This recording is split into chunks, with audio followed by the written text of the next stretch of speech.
as we look at the wildfires that are continuing to wreak havoc in Los Angeles. California Governor Gavin Newsom made a point to not politicise the event.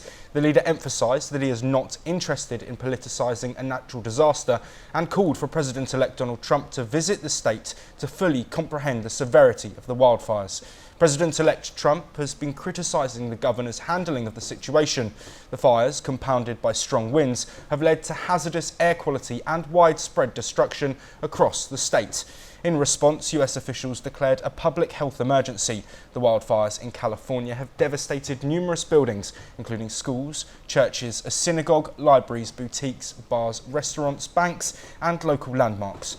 On Friday afternoon, firefighters made progress on the Eaton fire north of Pasadena, which has destroyed more than 7,000 structures.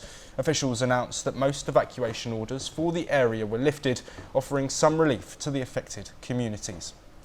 We are now joined by Jaswant Golder, who is an eyewitness live from Los Angeles. Let's look now at the scenes that you've seen. My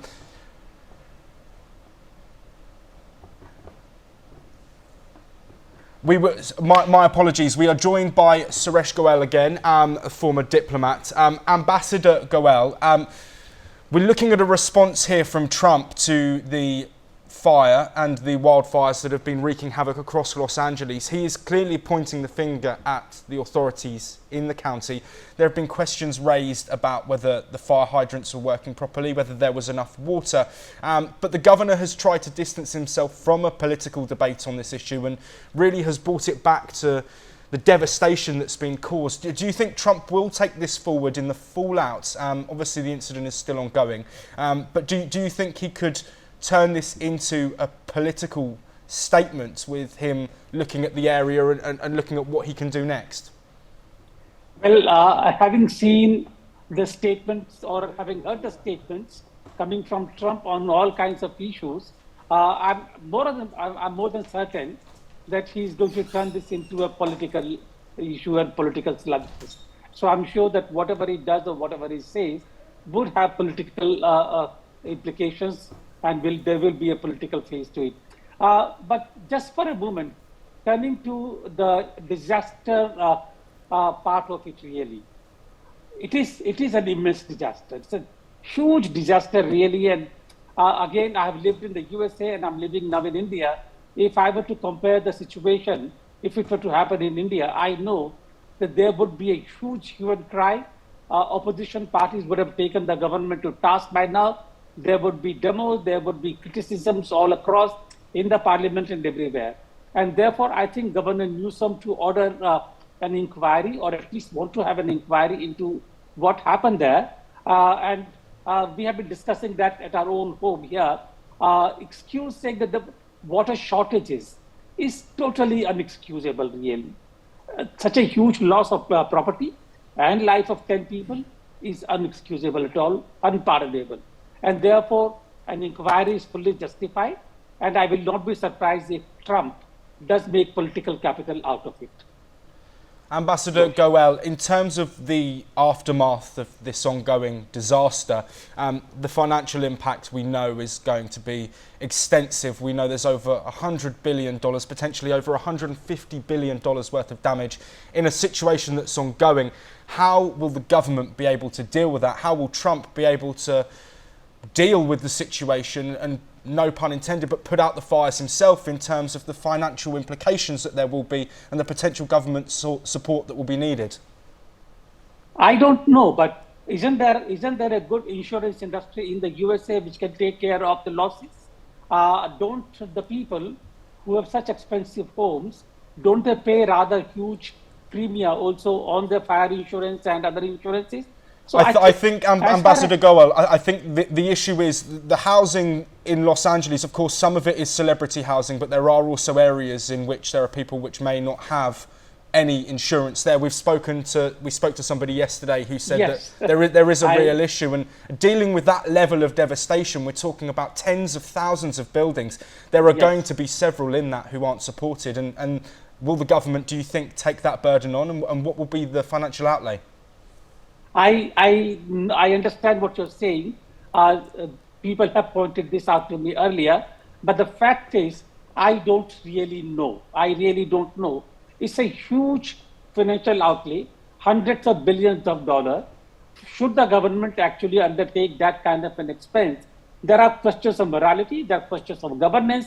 When there are requirements from other segments of population, of course, California is a rich state, but I really cannot say in this case whether they should or not. But it's a difficult question, I would say. Thank you, Ambassador Goel. We are now joined by Jaswant Gowda, who is an eyewitness from Los Angeles. I really want to understand the scenes, and I want you to describe to our audience what it looks like on the ground in the affected areas of LA. I guess this is Jashwant. The damage caused by this fires is staggering. More than 10,000 structures, including homes, business, and community facilities, have been destroyed. Entire neighborhoods in Malibu and the Pacific Palisades have been reduced to ashes. The three major places that have been affected are Palisades, the Malibu, and the Hollywood Signs, as you know. The estimated loss is up to in billions. I would say somewhere around 40 billion worth of damage has already been caused.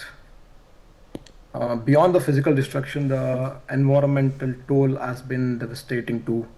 Over 35,000 acres of land, including vital wildlife habitats, has been completely burned out. The air quality across Los Angeles and the surrounding regions have plummeted due to the dense smoke, leading to widespread health adversities. The schools, offices, everything have been closed right now, and the damage is like a lot because there are very few firefighters fighting right now. There's somewhere around 2,300 to 2,500 fighters trying to overcome these fires.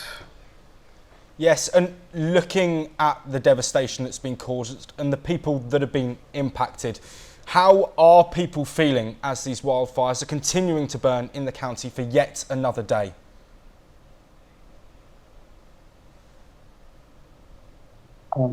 As of now, there's a lot of medical care being taken care of, and we have a lot of people coming from the north, we would say from the Canada, to help in the aid.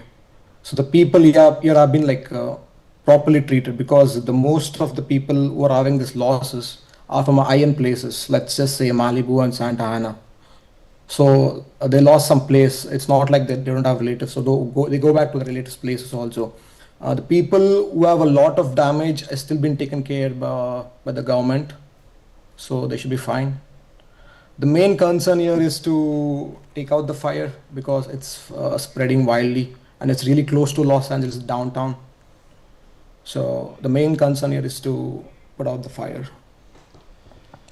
Considering that there has been comment about potential mistakes that have been made or issues with water supply, fire hydrants not working, what is the feeling amongst residents in LA that Governor Gavin Newsom said that the fire hydrants were potentially impacting the fight against the wildfire?